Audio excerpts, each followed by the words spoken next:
Elizabeth, my eldest son's wife, nodded in agreement with the other's words, a gesture that made my heart sink. The realization that they despised me was crushing. What had I done to warrant such disdain? Hadn't I simply been fulfilling my role as a mother and mother-in-law? Where had I gone astray? Why was there so much animosity directed at me? Being told I couldn't attend their wedding felt like a stark indication of how serious the situation was, but I couldn't think of anything I might have done to deserve this. My husband is equally perplexed. It's beyond comprehension, after all the love and effort we've put into raising our children, to be treated this way. The disrespect from our son is unimaginable. I need to make them understand the pain of neglecting a mother. They will face the consequences of their actions. My name is Helen, and I am a 55-year-old homemaker. We have 2 sons. Our eldest, Michael, is a successful professional in the city, earning a significant salary as an elite. Our younger son, David, is quieter and prefers more delicate tasks, so he works at a local manufacturing factory. Although the boys used to get along well in their younger years, their relationship changed drastically as they grew older. Michael began to harbor a deep-seated resentment toward David, belittling him in front of us and even bullying him at school. Despite our repeated efforts to correct Michael's behavior, his attitude toward David remained unchanged.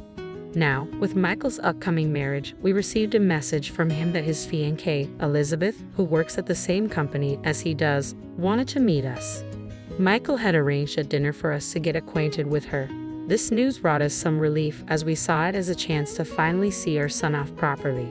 Although Michael insisted that David should not attend, David himself was indifferent, saying, "It's easier for me that way." So my husband and I decided to get him a souvenir on our way back. When the day of the dinner arrived, we were led to an upscale restaurant where a private room had been reserved. As we entered the room, we found Michael and Elizabeth already seated, with Elizabeth exuding a strong presence. "You're late, Mom and Dad," Michael remarked. "Sorry, dear, we got a bit lost in this unfamiliar area," I said, trying to smooth over the situation. "Don't embarrass me too much," Michael replied, his tone sharp. Though his harsh words stung, I tried to brush them off, knowing this was typical of him. We settled into our seats and began to enjoy a truly extravagant meal, all the while overhearing the conversation between Michael and Elizabeth. Elizabeth, always attentive, seemed to anticipate every detail of our future plans. Michael couldn't stop singing her praises. "Elizabeth is remarkable," he said. "She's so organized and driven. If someone like her had been by my side earlier, I could have accomplished so much more. Elizabeth is a perfectionist, far superior to anyone else." Elizabeth, sitting next to him, looked pleased and interjected with a smile, "Michael, you're exaggerating." Michael seemed utterly infatuated with Elizabeth, his admiration for her, and himself, overflowing. "I'd love to hear more about how you 2 met and what brought you together," I suggested, hoping for some insight, but Michael dismissed my request with a curt, "Instead of focusing on a boring story, I'd rather you appreciate Elizabeth's qualities." The entire dinner felt more like a sales pitch for Elizabeth than a genuine meeting, which made us uncomfortable. My husband also appeared uneasy, and I was relieved we hadn't brought David along. Michael continued, "I've mentioned this before, but Elizabeth is on a whole different level from you. Make sure you treat her well once we're married." "We would never dream of mistreating anyone," we replied. "You say that now," Michael retorted, "but you always favored David and barely acknowledged me. I can't trust that you will do the same with Elizabeth." Michael's words left us stunned. Despite his accusations, our focus on David had stemmed from Michael's relentless bullying. David had struggled with Michael's harassment since childhood, and as parents, it was only natural for us to try to ease David's distress. Even when we confronted Michael about his behavior, he merely shrugged and said, "I just don't like David," never addressing the real issue. To label our support for David as favoritism was profoundly unfair. Not wanting to escalate the situation further, we refrained from responding to Michael's harsh words. The meeting concluded uneasily, with no resolution to our concerns. Michael, taking a matter into his own hands, declared, "You're getting older, so we'll take care of you. Don't worry about it."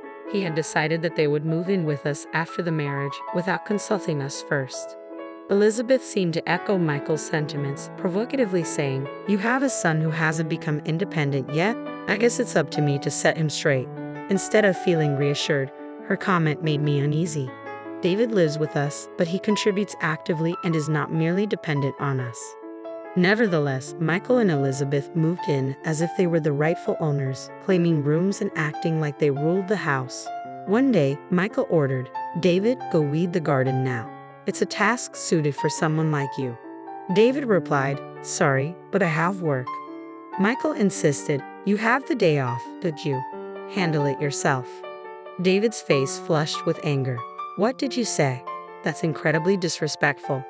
Michael's harassment of David grew more relentless, and though I found David's composed responses amusing, the situation was far more troubling than it appeared. It became clear one night, as everyone else was asleep, that Michael and Elizabeth were scheming to drive David and us out of our own home. I had gone to the kitchen for some water when I noticed the living room light was still on. I quietly approached and overheard Michael and Elizabeth's conversation. "When will this house finally be ours?" "Just a little longer. We need to ensure those nuisances don't come back. Once we get rid of them, I want to renovate. This place is really outdated." Michael laughed in agreement with Elizabeth, saying, "Exactly." I was stunned by their apparent plotting. I quickly consulted with my husband and David, realizing we needed to act fast to prevent the situation from worsening. In the midst of our panic, David spoke up, "Mom, let me handle this. I have a solid plan." David's confidence was reassuring, though his plan required some patience. If everything went according to the strategy, we could teach Michael and Elizabeth a lesson and reclaim our home. We decided to trust David's plan and move forward with it. Despite the ongoing issues, life continued, and Michael's wedding date was set. They chose a charming venue nearby. Although I had initially considered a countryside location, the venue they selected was lovely. "It's a bit pricey, but we can easily manage," Michael said with a chuckle, which irritated me, but I chose to remain silent. Michael and Elizabeth's antagonism toward David persisted, but David's mature handling of the situation kept it from being too distressing. As the wedding date approached, we were summoned by Michael and Elizabeth. Curious about the reason, David, my husband, and I went to meet them, only to be stunned by their announcement. "We don't want you to attend our wedding. If you do, we'll cut ties," they declared. I was taken aback, but I tried to stay composed and asked Michael, "Are you serious? Why are you telling us this now?" Elizabeth responded, feeling tears, "I'm just terrified of you all. I can't bear the thought of having such people at my wedding," which only intensified my discomfort. Michael added, "As I said, if you don't like it, we'll cut ties." That would be a problem, wouldn't it? After all, I'm the pride and joy of this family, unlike that worthless brother, gesturing towards David. David seemed at a loss for words, and witnessing this, I finally reached my breaking point. "Michael, that's enough. You've always looked down on David," I said, my patience wearing thin. "Why do you treat him this way? He's your brother. Stop mistreating him," I demanded. Michael and Elizabeth's hostility quickly shifted toward me.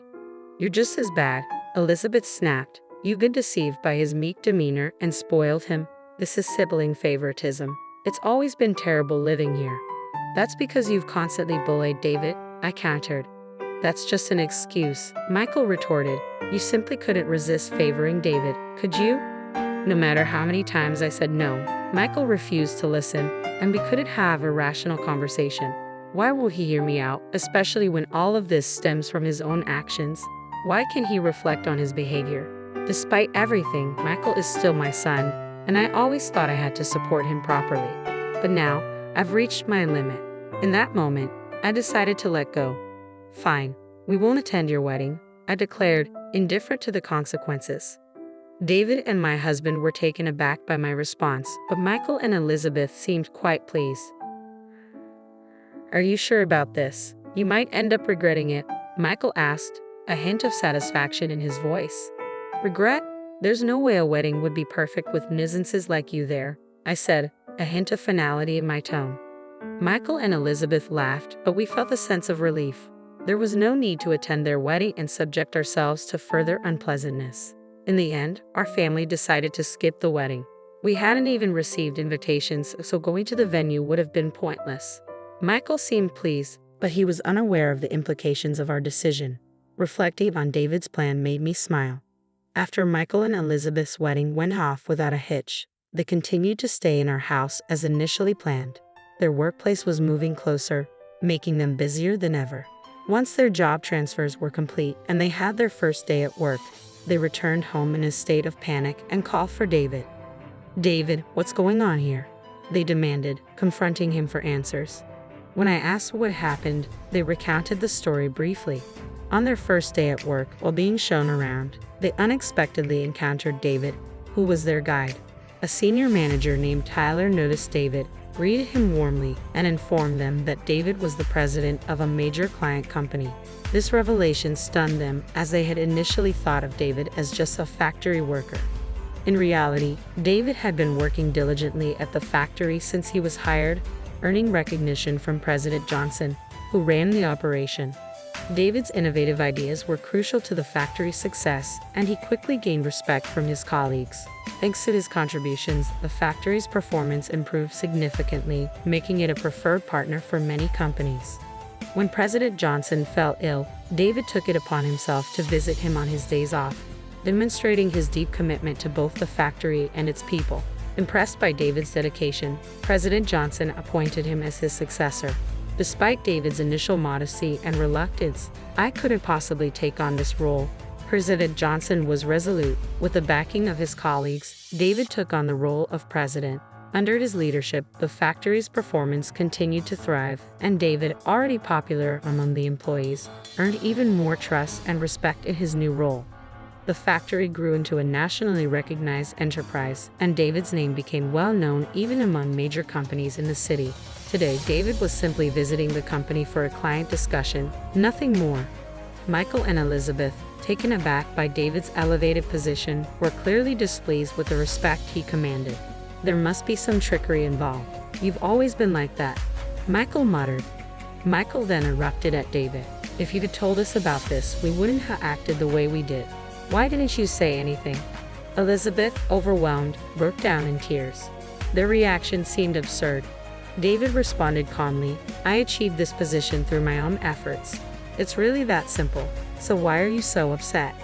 David's nonchalant demeanor and innocent expression only seemed to enrage Michael further, who shouted, "Don't get cocky." David addressed Michael calmly. "More importantly, there's something crucial I need to discuss with you."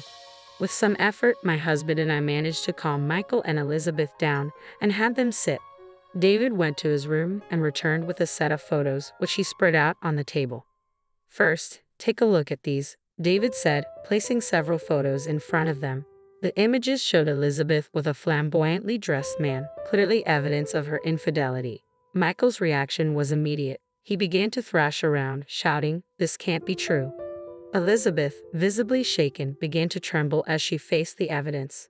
"Since she was to become my sister-in-law, I had thought it wise to do a background check, and this is what it revealed." With such clear proof, there was no denying the truth. Confronted by David, Elizabeth had no choice but to apologize immediately. "I'm sorry," she said. Michael, in shock, could barely process what was happening.